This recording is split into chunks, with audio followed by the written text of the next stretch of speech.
Okay, I have to keep my voice down for this segment, but I wanted to let you all in on a secret.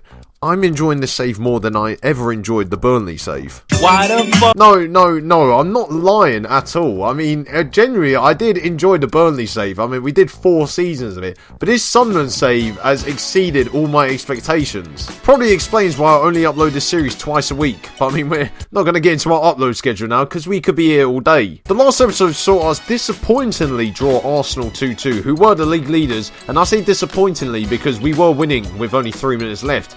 But the results after that game have been incredibly surprising. So after the draw against Arsenal at home, we then went to Bournemouth and lost 2-1. I changed the tactics and it didn't work. And then after that, it sparked an incredible run of form where we won 4 on the bounce, including a 4-1 win over Liverpool. Which, by the way, saw Vincent Janssen score 2 goals from open play, and then he followed that with a calm down celebration.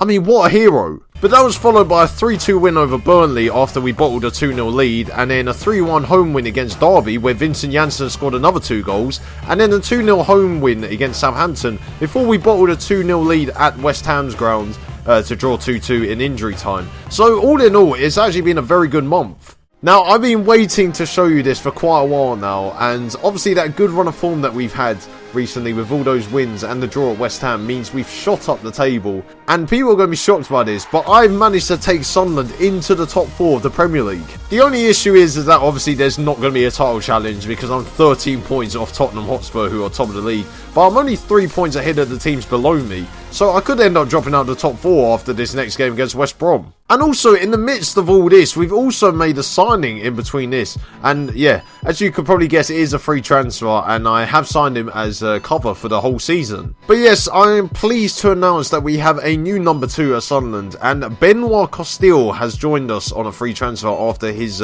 contract at Stade Rennais had expired last season. And Costil is only 30 years old, and I think I've given him a 2-year contract. So he's basically my number 2 now, because Mika is a good goalkeeper, but, you know, I need someone a bit better.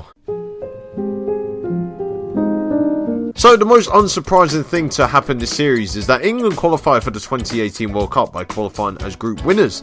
And what was more shocking was that Scotland managed to finish second, only a point behind England. How did they achieve that? It doesn't matter anyway, because England are going to get knocked out of the group stage by Gabon, Vietnam and North Korea. I was also pleased to find out that that draw against West Ham, where we were 2-0 up and then lost the lead in injury time, basically put me 3rd in Manager of the Month when I could have won it. And realistically, that is probably the closest I'll ever get to winning Manager of the Month for the rest of the season. And probably the rest of the series as well. But before we move on to the West Brom game, I thought I'd show you the top 3 goal scorers I have this season. And Jermaine Lons is 3rd with 5 goals, and he's been a revelation since he's come back from his loan spell, and he might have been the difference. I've said this quite a few times, he might be the difference this season actually.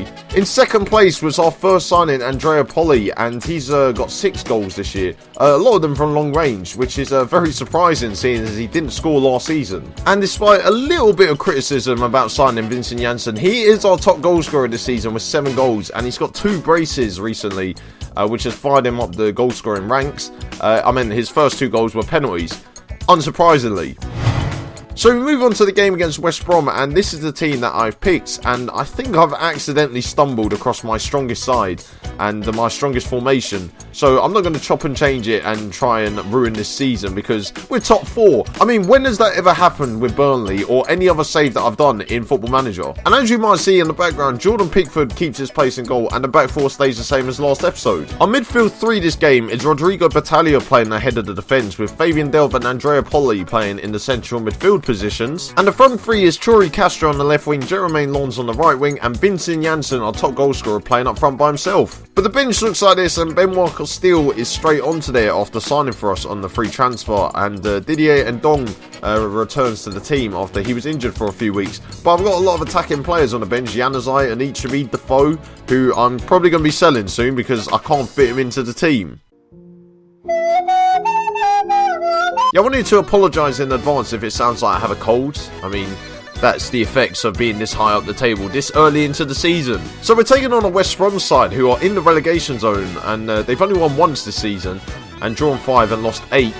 And we're 6-1 on favourites to win this game. I've never had odds that short to win a match. But we're now in 5th position because Chelsea won their 2 games in between me playing my last game and this game. So yeah, I need a win to get back into that top 4. But West Brom have gone for a very solid 4-1-4-1. So at least I know they're not coming in to attack. Tony Pulis tactics right there. I mean, they bought G-Don 1. I mean, he's not going to be scoring against me. He scored once this season, but he's not going to be scoring against me. I mean, that's if he comes off the bench, that is. So West Brom at home, probably one of the easier games I've had to live com in the series. Although saying that now, I probably am going to lose. And we're bringing the ball forward here really early into the game. And Janssen is blocked.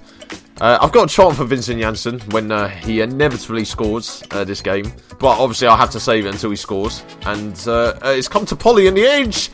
And it's tipped out by Foster. And Polly could have levelled himself as top goal scorer. I mean, 6 goals this year from Andrea Polly. Especially when he hadn't scored at all last year. It's quite astonishing.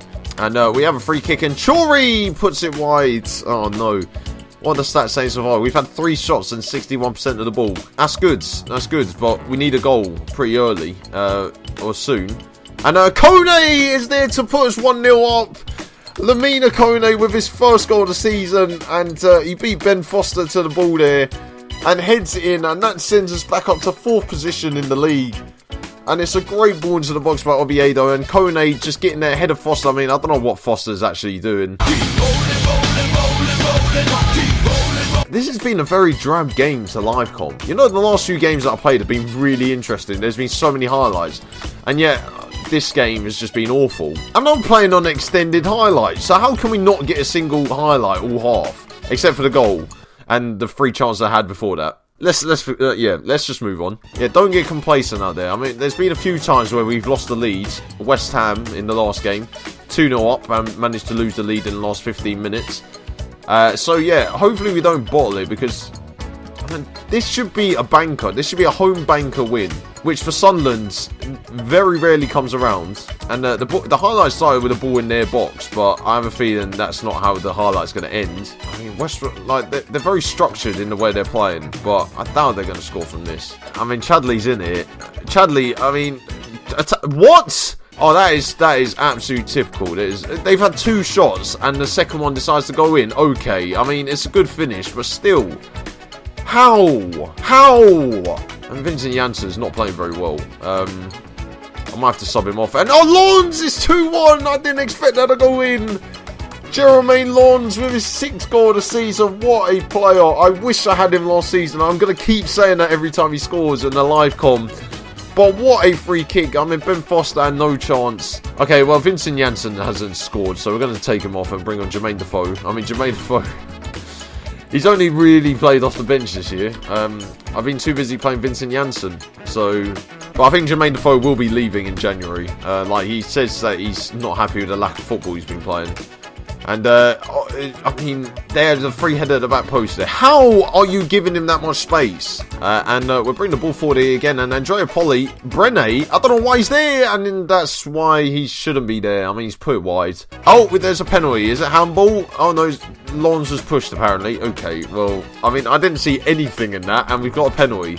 And this would be Vincent Janssen's opportunity as well. But I think it's going to be Jermaine Defoe who could get his first goal of the season. He hasn't actually scored for me yet. And he fires it in the top corner. 3-1. Thank you very much. Game over. We've beaten West Brom. We're back into the top 4. We're going to Europe, boys. We're going to Europe at this rate. I think that's going to be it for the game. And we're just playing the ball out. And that's it. 3-1 win over West Brom.